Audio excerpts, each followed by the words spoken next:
Alors, nous sommes dans le cadre du Salon international de la santé, le Morocco Medical Expo 2024, la 23e édition qui est organisée sous l'égide ou sous le haut patronage de Sa Majesté le Roi Mohammed VI. Alors, dans les couloirs, dans les stands, dans les réunions scientifiques, j'ai eu le plaisir de rencontrer un cadre marocain. C'est le docteur Qaddar Samir. Pourquoi je dis un cadre marocain? Un cadre marocain qui travaille à l'étranger. Il est président du réseau international des compétences médicales et scientifiques des Marocains du monde. Docteur Qaddar, quelles sont ces compétences médicales et scientifiques qui sont en train de sillonner le monde et qui peut-être ne sont pas dans leur pays? Tout d'abord, merci professeur Cherkaoui pour cette honorable invitation. On est toujours content de revenir chez soi, comme il l'a dit Sa Majesté. Et doublement, donc premièrement parce que on est chez soi, on est des Marocains à part entière, et on est en même temps, et on a cette envie impérieuse donc d'aider, de s'inscrire dans la démocratisation et de ce développement que voit notre pays pour l'instant. Donc, quel est le profil de ces compétences? Ben, les compétences, c'est un réseau en fait international qui était fondé il y a plus de 10 ans, en 2011, où j'ai l'honneur de présider. On était peu nombreux au départ, maintenant on est plus de 500, où il y a des scientifiques, il y a des médecins, il y a des pharmaciens, des professeurs, des chercheurs, tous les domaines confondus. Et sur le plan géographique, issus donc de l'Europe principalement, de l'Amérique du Nord et je crois quelques-uns d'Amérique latine et même d'Asie. Quel a été un petit peu le déclic pour créer ce réseau? Le déclic, parce que vous savez, on était toujours à cette quête de connaître l'autre. Connaître l'autre, nos collègues qui sont à l'étranger.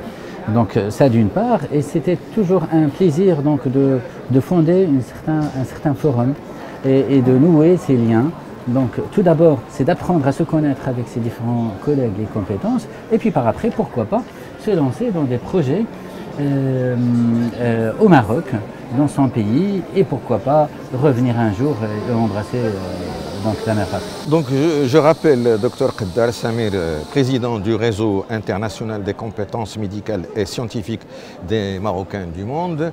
Est-ce que vous avez réalisé jusqu'à maintenant des projets au Maroc ou des actions? Oui, mais en fait, si je peux me permettre, en fait, le réseau C3M, qui est le réseau des compétences médicales et scientifiques des Marocains du monde, il a 3 objectifs. Donc premièrement, donc on agit premièrement dans tout ce qui est soins cliniques. Donc on apporte, il y a des groupes qui partent, qui sillonnent le Maroc, etc.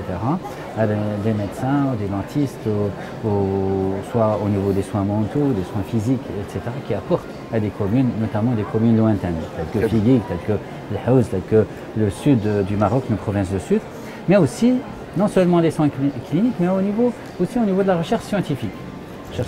On a accompagné des chercheurs, des doctorants marocains du Maroc qui sont venus chez nous à l'étranger pour pouvoir les accompagner et qu'ils puissent présenter leur thèse.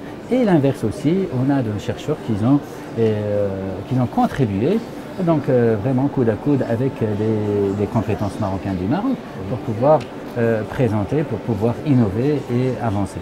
La troisième orientation, c'est au niveau de l'enseignement et la formation continue. Donc ça, c'est quelque chose de très important, la formation continue, et là aussi on est très actif grâce à toutes les conventions qu'on a signées, qu'on a nouées avec les autorités académiques du pays. Donc en parlant d'autorités académiques du pays, est-ce que le réseau international des compétences médicales et scientifiques des Marocains à l'étranger a des contacts avec les établissements officiels, avec quels hôpitaux, avec quels établissements, quelle université? Oui, tout à fait. Donc, tout à fait. On a plusieurs contacts. Donc les conventions aussi avec le ministère de tutelle, le ministère de la Santé, le ministère de l'Enseignement supérieur et d'autres organismes. Et on note un projet phare qu'on a lancé en 2012, c'est la greffe rénale avec prélèvement par voie laparoscopique. C'était une première qui a été faite, c'est une première au Maroc. C'était en 2012, à Cheikh Zayed, à l'hôpital Cheikh Zayed, et qui était faite par des Marocains, mais avec une assistance étrangère, donc des compétences étrangères. Et Dieu merci, donc là maintenant, ce sont des Marocains du Maroc qui continuent à faire. Pour nous, c'est un projet qui est viable et qui reste quand même au fil des années. Et ça a permis de multiplier ces greffes rénales qui au départ étaient limitées, mais maintenant, là, c'est... Absolument, c'est pas ce qu'on voudrait qu'il y ait en termes de greffe d'organes de façon générale. Ah, tout à fait. Mais les greffes rénales, le Maroc est relativement encore en retard par rapport à d'autres pays. Tout à fait. Moi, on a un projet en attente, celui de la greffe hépatique, avec prélèvement, avec donneur vivant. Et ça, donc on a tout ce qu'il faut, etc. Donc on attend juste donc les dernières modalités pour pouvoir le lancer au Maroc. Docteur Kaddar Samir, en tant que président du réseau international des compétences médicales et scientifiques des Marocains du monde, il y a une question qui se pose, et vous le savez très bien, nous avons un manque énorme de compétences au Maroc. C'est vrai, nos facultés de médecine et autres, ils forment, mais ce n'est pas suffisant. À votre avis, pourquoi ces compétences préfèrent rester à l'étranger? Est-ce que c'est une affaire de sous, d'argent, ou ils ne rentrent pas au pays? Écoutez, le départ déjà, le fait de... Il faut comprendre la fuite. Pourquoi il y a cette fuite? C'est parce que c'est à la quête d'un autre pays, d'une autre structure, d'une autre façon de raisonner. Et c'est tout à fait louable à ces gens-là qui partent. Et c'est tout à fait louable au pays parce qu'on s'inscrit d'une démocratie, d'une liberté d'expression et une liberté de déplacement, d'une mobilité. Mais le fait de revenir, ça nécessite aussi une implication de ces compétences dans ce processus de développement. Donc ces compétences, quand on les entend, quand on va leur poser la question, ils disent tout simplement « je me sens pas vraiment parfaitement impliqué, parfaitement engagé ». Mais qu'est-ce qu'il faut alors donc, à ce moment-là? J'aimerais bien faire partie de l'organe décisionnel, par exemple. J'aimerais bien qu'on me reconnaisse à juste titre, une institutionnalisation de ces compétences. C'est ce qui est tout à fait logique entre nous.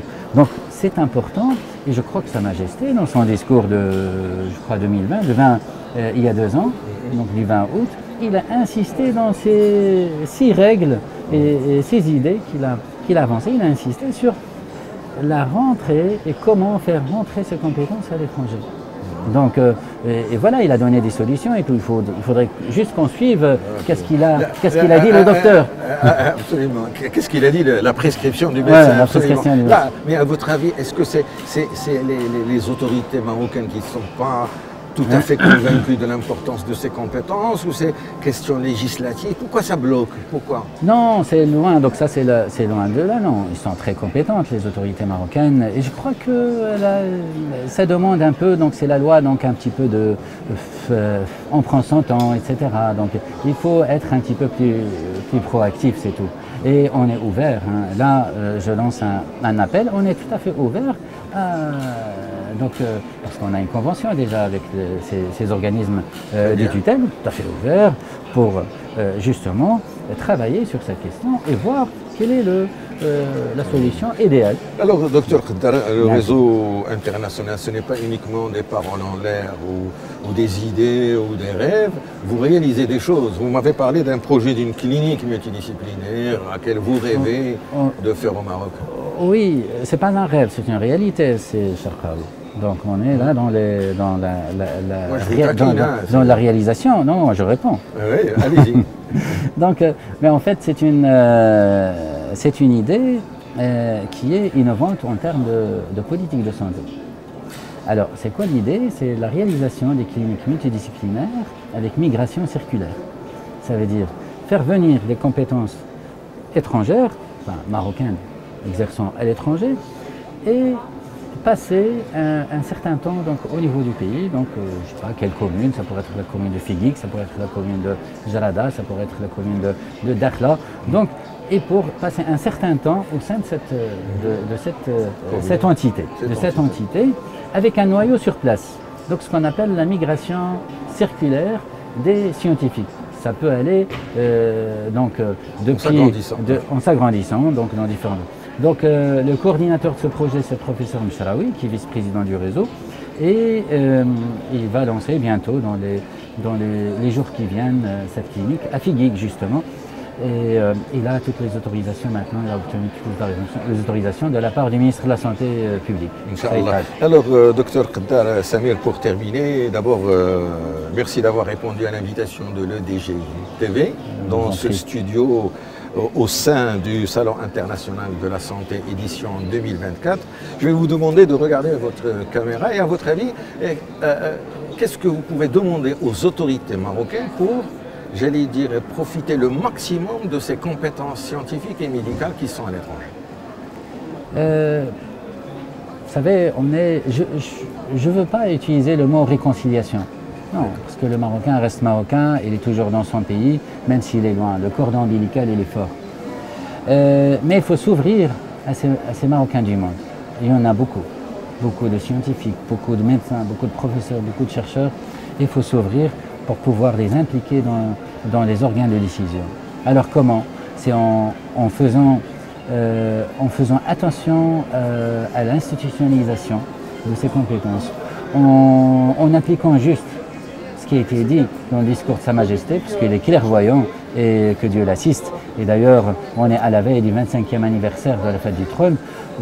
Je crois que c'est important donc de le signaler. Le Maroc est dans un tournant historique, donc au niveau de tous les domaines, y compris au niveau de la santé. On a réalisé plein de choses, et beaucoup de choses, notamment dans la période du Covid, où on était internationalement connus.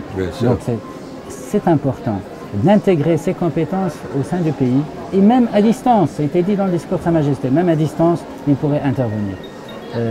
Et là, on parle de la digitalisation. La digitalisation, entre nous, c'est le moyen actuellement qui permet de réduire le gap entre les pays, donc le niveau qu'on a, le retard qu'on a par rapport à d'autres pays. C'est grâce à la digitalisation, grâce à l'intelligence artificielle, grâce à l'hôpital connecté, qu'on pourrait réduire ce gap-là qu'on a avec d'autres pays. Merci beaucoup, Dr Qaddar Samir. Je rappelle qu'il est président du réseau international des compétences médicales et scientifiques des Marocains du monde. Il a répondu à l'invitation du studio l'OEDG, qui est de façon permanente dans le cadre de cette 23e édition du Salon international de la santé. Merci, à très bientôt. Merci beaucoup. Merci à toi. Merci.